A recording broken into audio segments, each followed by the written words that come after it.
Izzi Zulkifli memaklumkan bahawa One, two, three, shoot. Sekian.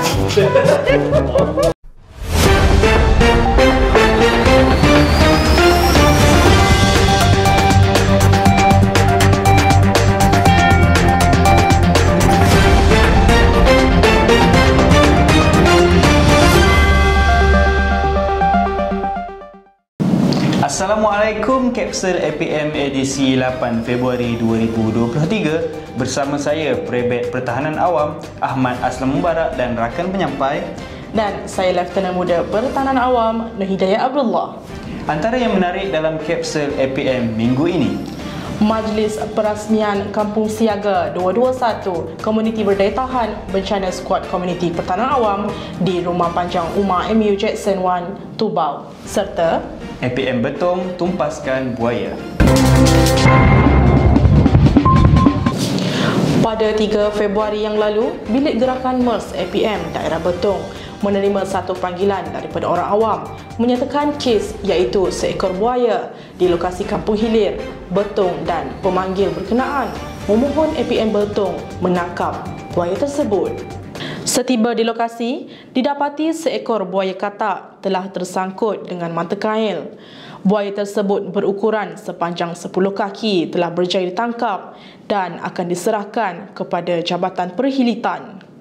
Syabas dan tahniah diucapkan kepada anggota APM Betong yang telah terlibat kerana telah berjaya menangkap buaya tersebut. Tindakan pantas dan cekap yang dilakukan APM Betong dalam menyelamatkan orang awam dan haiwan liar tersebut. Pada 2 Februari yang lalu, Pegawai Pertahanan Awam Daerah Yan, Lieutenant Pertahanan Awam Izzi Zulkifli memaklumkan bahawa APM Daerah Yan telah menerima satu panggilan kes berkenaan seekor beruang matahari yang telah masuk ke Kampung Kabu 10 Yan pada jam 9.28 pagi. Dalam operasi ini, seramai 13 petugas Pusat Kawalan Operasi Daerah bergegas ke lokasi kejadian dalam operasi menangkap beruang matahari tersebut. Setelah hampir 2 jam bertungkus lumus, petugas APM Daerah Yan akhirnya berjaya menangkap haiwan liar tersebut. Kes telah selesai pada jam 1.20 petang dan haiwan tersebut telah diserahkan kepada Jabatan Perhilitan untuk tindakan selanjutnya. Terima kasih diucapkan kepada semua yang terlibat. Semoga penduduk setempat terus berjaga-jaga dan menghubungi agensi penyelamat terdekat jika berlaku sebarang kes kecemasan. Operasi mencari dan menyelamat orang hilang di daerah Mersing yang melibatkan seorang mangsa berbangsa Melayu. Berdasarkan laporan terkini yang diperolehi, mangsa merupakan pelajar mahasiswa di universiti tempatan telah hilang di pulau tersebut pada 2 Februari 2023 dan masih belum dijumpai sehingga kini.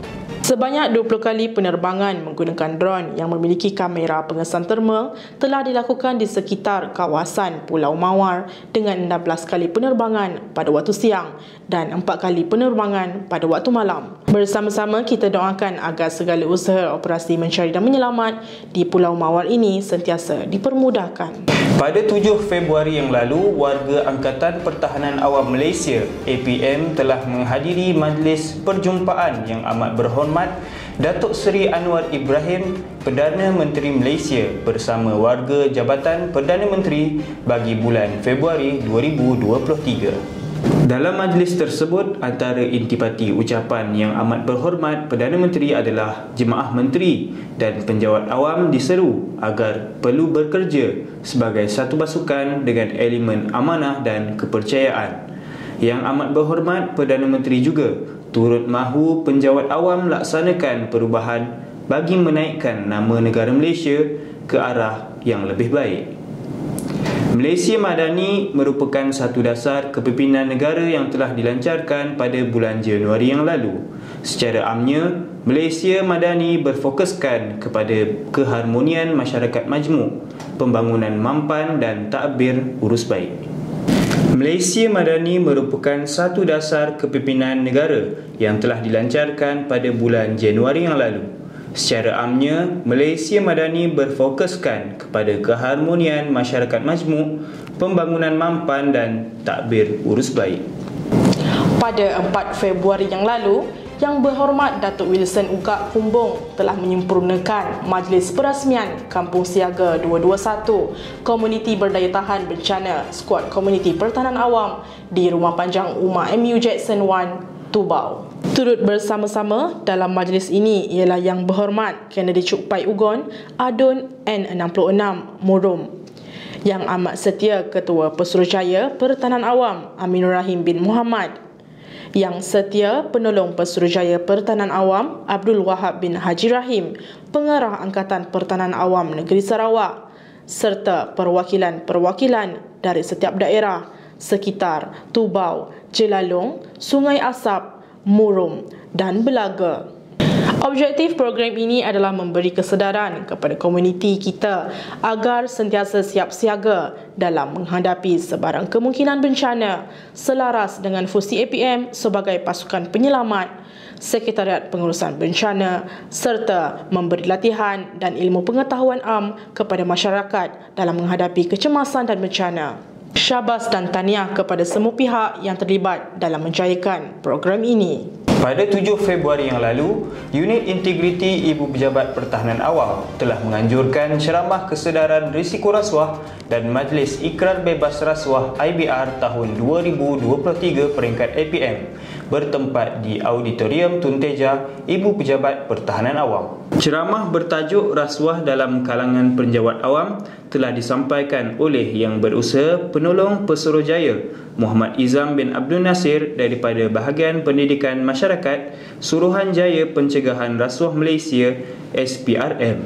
Majlis diteruskan lagi dengan bacaan Ikrar Bebas Rasuah IBR yang dipimpin oleh Yang Amat Setia Ketua Pesuruhjaya Pertahanan Awam Aminur Rahim bin Muhammad dan sesi menandatangani borang IBR yang disaksikan oleh Yang Berusaha Ketua Penolong Kanan Pesuruhjaya Abdul Munim bin Ibrahim, Timbalan Pengarah Outreach Bahagian Pendidikan Masyarakat Suruhanjaya Pencegahan Rasuah Malaysia SPRM. Seramai 120 peserta telah hadir ke majlis itu yang terdiri daripada pengarah bahagian, pegawai APM, anggota APM dan warga Ibu Pejabat Pertahanan Awam. Sekian untuk kapsul APM kali ini. Sebagai penutup, saksikan bingkisan tragedi gempa bumi yang berlaku di Turki dan Syria. Bersama kita doakan agar segala urusan penyelamat dan mangsa sentiasa dipermudahkan. Hanya yang sahih di kapsul APM. Salam hormat dan Assalamualaikum. Gempa bumi dengan kekuatan 7.8 magnitudo yang menggegarkan Turki dan Syria.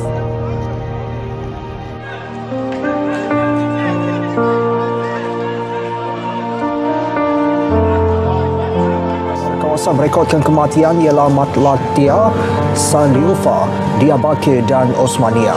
Di Syria pula korban dicatatkan di Aleppo, Latakia, Hama dan Tartus. Kebanyakan mereka maut akibat runtuhan bangunan susulan gegaran. Angka korban dijangka terus bertambah.